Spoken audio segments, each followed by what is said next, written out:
and gentlemen, let's get ready for this week's TWAB-Cast.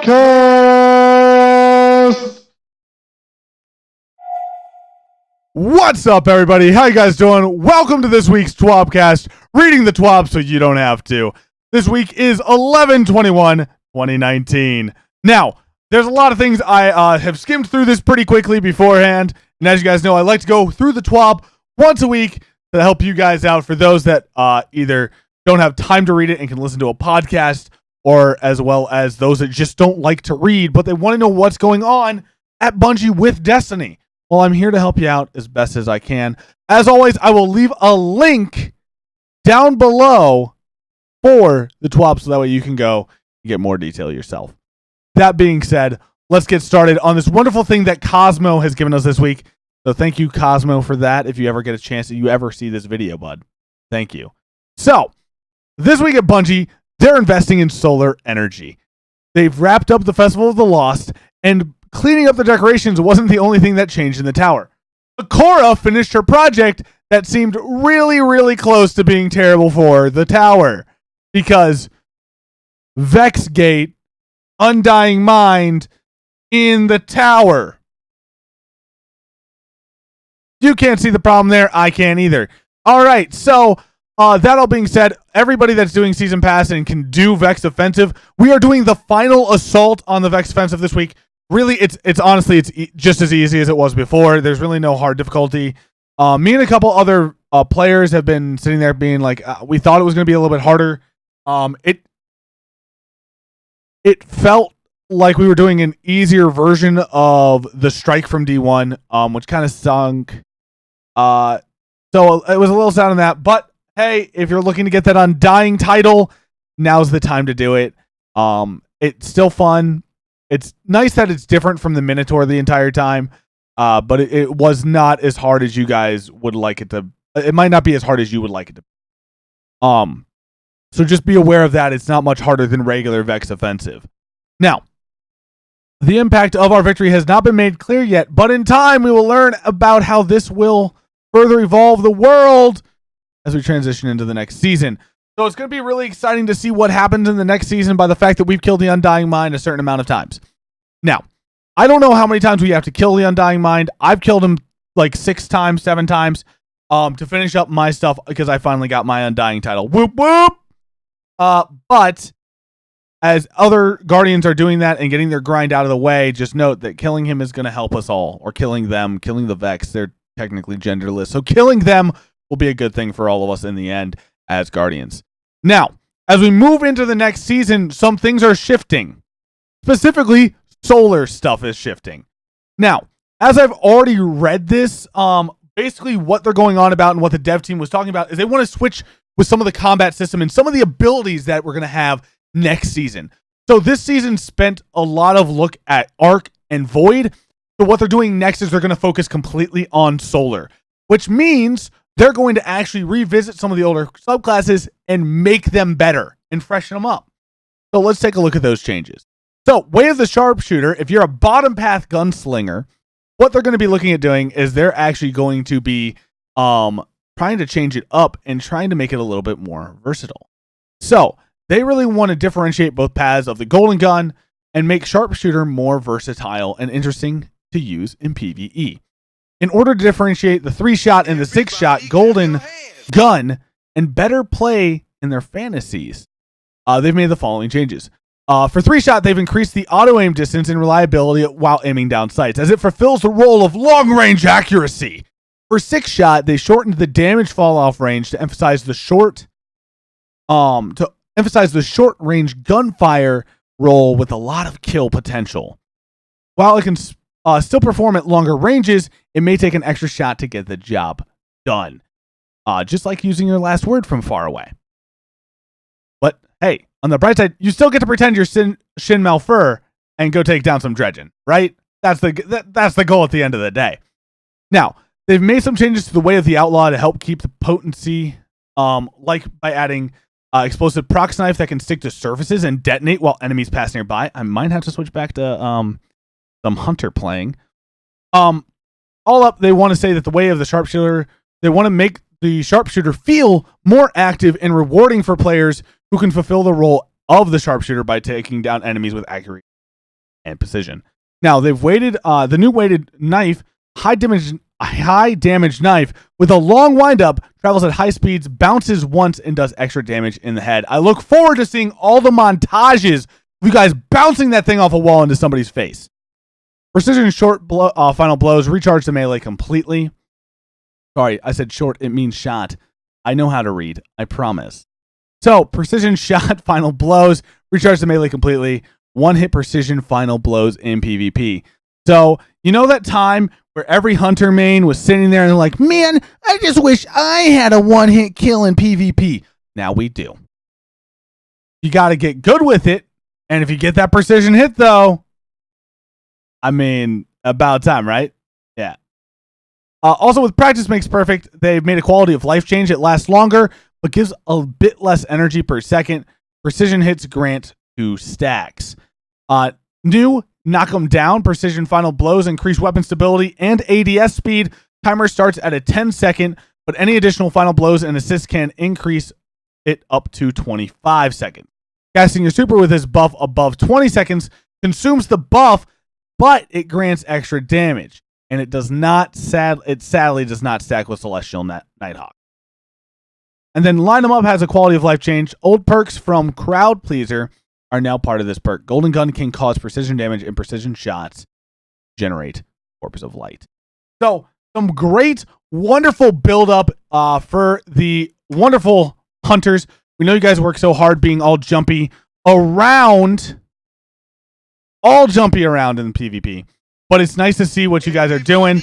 Nice to see how things are changing a little bit and moving forward to make things a little bit more balanced for us. You know, now it is just coming in the solar subclass, just like how Warlocks originally, because we haven't gotten down to the Warlocks, so we don't know our changes yet. But just like how Warlocks have their handheld supernova, it's only in one class. So we're getting a little bit more as we can do these things and put them out there for everybody, which is really awesome. Now, we did have some change to Code of the Devastator for Sunbreaker as well, which is your middle path. So if you're a big fan of the middle path, it's pretty awesome to see how that goes as well. Now, those wonderful people just want to crush the crap out of their foes with smoldering hammers, and they want to make them live their dreams. So, I mean, can you really complain? That just sounds like glorious love right there. So, Roaring Flame perk has received a significant buff to its bonus damage, and it now lasts 25% longer, making it easier to build and retain stacks from encounters. The base throwing damage of the throwing hammer melee has been increased, so your little Milnir will do more damage, Guardian! Which is pretty exciting to see as well. In addition, once you've thrown your hammer and it's lying on the ground, you don't have to get quite as close. They increased the distance that you can get it from a little bit away. And then they've also increased stuff with Burning Maul. It now lasts longer, giving you more time to use it strategically instead of just simply slamming the slam button. Which, I mean, all we want to do is smash, but they're also letting us do some more stuff with it. They've also increased the height of the heavy slam explosion. So if you like to Beyblade around with your Burning Maul, things are going to get a little bit better for you. I'm excited about it as well. So this super should feel much more potent against airborne enemies. That is the gist of it, but here are our details in depth. So our throwing hammer impact is increased from 100 to 120 damage, and the hammer pickup has increased from 2 to 3.5 meters, a meter and a half increase, which is actually pretty big. For those Americans out there, that means about 4 foot for you, okay? Just so you know, if you sitting there with an Imperial sights, that's about 4 or 5 feet right there. Pretty good. It's actually closer to 4 foot, but you know, I ain't counting. Now, they've also adjusted hammer throw animations to fit a more damaging attack, which I'm looking forward to testing that out. Roaring Flames has increased bonus damage from 10% to 25% per stack in PvP and increased the duration from 15 seconds to 20 seconds. Last, our Burning Maul changes. They've increased the duration from 21.2 seconds to 28.5 seconds, giving you a nice and crispy 7.3 second increase. And the light attack, reduced light attack energy cost from 5 to 3, so you can Beyblade a little bit more. They've also adjusted the animation so that it flows seamlessly into chained light attacks without stopping. And then the heavy attack, ground slam attacks now detonate when it detects an enemy above it. Detonation radius was increased to make landing attacks more consistent. Increased energy costs from 6 to 8%. So your heavy attack costs a little bit more, but you get to let it rip for as long as you want. That's right. We're going to get that Beyblade music going with it. I promise you. It's going to happen at least once. Now, last we get to our Dawnblade boys and Goyles. Dawnblade boy and Goyles? I don't know. Panda does it a lot better than me. I'm sorry. But they're looking at the Attunement of the Sky, which is the top path. Now, with Attunement of the Sky, they wanted to push its air superiority gameplay even further. They initially released this path. Its movement capabilities were tuned. Wow, I know how to read, I promise. Were tuned around the original D2 gameplay experience, which was much slower and more deliberate about positioning. However, we move a lot faster nowadays than we did back in the beginning. So a flying angel who can maneuver with grace and destroy its foes below is what we needed. Now, before we get started, they wanted to touch on the fact that to accomplish their goals of reworking the air superiority role, they first needed to differentiate between two Daybreak paths from one another. As such, they reduced the speed at which Burst Glide accelerates players in Dawnbreak. They know this is a controversial change, but they wanted to reserve the air superiority gameplay with Attunement of the Sky, and the Burst Glide speed was blurring the lines between the paths. Icarus Dash, while in Daybreak, has increased speed and thrust to recapture that Burst Glide, so that way you can feel like you're that awesome person. But that being said, let's get more into the perks and the nitty-gritty of it. So, new they have a Celestial Fire. It's a melee. It sends a spiral of 3 explosive solar projectiles. Ooh, woo. I'm into it. Heat Rises, they did a rework on that. Consume your grenade to extend glide time and dramatically reduce the in-air accuracy penalties for weapons. Winged Sun got a rework as well. Fire weapons use Celestial Fire and thrown grenades while gliding. Airborne Final Blows grant melee energy and extend the duration of Heat Rises. Which is pretty crispy, if I do say so myself. Now, Icarus Dash got a rework. If you tap crouch twice to dodge in midair, dodging in Daybreak accelerates players further and costs less super energy while under the effects of Heat Rises. Additional note is due to the nature of these reworks, Wings of Sacred Dawn received a buff where it gains 15% damage resistance while Tome of Dawn is active, which is pretty dope to say the least. So there's a whole lot of changes. A lot of them are quality of life. I'm very happy to see that these solar subclasses are getting the love they're finally getting and deserving. So that's incredibly hype. I look forward to see how it's going to move forward in the next season. I'm very excited because One-Eyed Mask as well as Recluse are getting that pullback, getting that nerf, and we're buffing up our solar classes. We're going to see how things change, and we're going to see a lot of changes to the sandbox in the next season. Now, final how, next week, we have another Iron Banner control. I'm going to have to play this one because of the freaking thorn. I know I should already have it. I hear you, comment section. Okay, and that's if I get any comments about it. But I know we'll get it back eventually. So, now this is the final time during Season of the Undying that we're going to have a chance to get this. This will be your final shot at earning pinnacle rewards from Iron Banner until next season. If you haven't finished up your season pursuit, make sure it's done by the end of the event on December 3rd. So there's our start time and end times, November 6th to December 3rd right there. I highlighted them for you, so please make sure you guys go get in on that. They'll be featuring a reprised armor set next season, so if you still want to get some pieces from this set, grab them quick. Paladin's offering enhanced mods as well as other items in exchange for your Iron Banner token. Now, big, huge, mega shout out to freaking Bungie and to Extra Life and to the Children's Miracle Network hospitals out there. You guys are awesome. You guys are just awesome. I've loved being able to go and be a part of Extra Life for the past 3-4 years. I think 4 years now. And we've really hit it hard. And I'm just, this is amazing. So, in their 3 weeks, we as Guardians raised $1.6 million for Children's Miracle Network hospitals, as well as Bungie's Foundation's iPads for Kids. Now, this all came from 40,000 plus donors and 5,500 streamers who came across from 104 countries to help make this happen. Now, this was freaking amazing. All right? For the Bungie Foundation, this will give them the capacity to extend into up to 5 new hospitals in 2020 and help over 250,000 more patients than they've ever been able to reach before. Like, if you guys don't get it, look at these stats right here. So, Children's Miracle Network hospitals members provide $3.4 billion in charity every freaking year. Children's Miracle Network hospitals treat 16,000 kids with trauma, 935 kids for diabetes, 2,218 kids for cancer, 925 babies in the NICU, which is neonatal intensive care, and then 2,329 kids for surgery.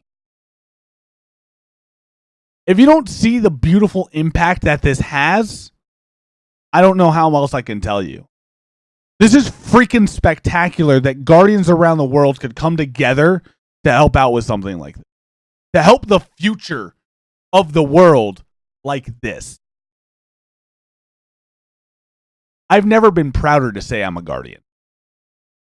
I've never been prouder to say that I've worked for this stuff, to help push for this stuff. This is freaking spectacular. Phenomenal work. I'm proud of you all, Guardian. Now, that's spectacular, but we're going to move on. I wish that was the last, but we do have some other interesting things that are coming out. Volume 3 of the Grimoire Anthology is going to come out, as well as a Destiny cookbook is going to come out. I'm going to probably look at getting both, just so we're all aware. But, which maybe, would you guys, cooking streams could possibly happen, which will be pretty dope. But those are going to be coming from Bungie as well as other things, and they're going to be from Bungie and other booksellers as well. So stay tuned for more details. I might go in and get my email when available. So that's the pretty cool stuff. Now, to stay up to date on some of the player support stuff, just to let you guys know, Destiny on Stadia, it launched. If you want to read this stuff, awesome. I didn't get a Stadia. I thought about it. I've heard interesting things back and forth with the Stadia. I don't know. Right now, the Destiny 2 collection doesn't transfer between cross saves, which I never thought it would. And they've got some other things as well. Cross save is accessible, but you're gonna have to have the season pass and stuff. It's annoying. There's also expansion licensing stuff that doesn't transfer between platforms. So be aware of that. If you get a Stadia and you want to play Destiny, that you cannot play at the same level you're playing on your console or on your PC at that time. All right? All right. Now, PC migration and Forsaken licenses. Now, they launched Steam last month. They've monitored posts from players that provided feedback and reported issues getting their PC migration stuff. The known issues is right here, right? So your multi-tool catalyst will not drop for players who win a competitive Crucible match at the Legend rank if they are playing with clanmates and the Catalyst Seeker clan rank is active. To mitigate this, they recommend that players seeking the Catalyst play solo or team up with friends who are not in the same clan, which... The Black Armory keys cannot be used or deleted if the mysterious box quest has already been completed. And then some players may experience an issue where blank items from Festival of the Lost are taking up slots in their postmaster. If these are things that are happening, and if you want to know more, go to their known issues thread. And if you guys notice anything, please go to their help forum and report it. It helps not just you, it helps every other Guardian out there that might be suffering from the same problem. So please make sure you guys go out and do that. Now, movie of the week. Congrats to Punch Stuff, which I don't know, man. I feel emotionally how wonderful that is, because they basically took on Zolmak, which is the dungeon boss, in 7 Punches. I didn't watch it, but I probably will go back and do it because my Titan blood feels a boiling right there, if you know what I mean. Now, these guys get a special thing. There's an honorable mention for gunslinger stuff, which just little Twitter, never mind, media can't be played. I tried for you. I'm sorry, chat. But hey, they got a cool thing going and did that for the art as well, which is pretty dope. That was their honorable mention. Now, next week is a short week for us because of the U.S. holidays, which means early TWAB. Guys, we're going to have a TWAB out on Tuesday. It'll be a short update. I'll do a short video then. That has been our wonderful love from Cosmo the Great, one of the community managers here at Bungie. Well, not here. I'm not with Bungie. One of the community managers over at Bungie. Love them. Thank them, guys, so much for everything that they do. That all being said, TWAB-Cast watchers, thank you guys so much for watching. Stay awesome. Have a great time. And hopefully I'll see you guys around. You know, I was going to try to say something cool, and it just didn't work. But I hope to see you guys all around. Have a good one, Guardians. Adios.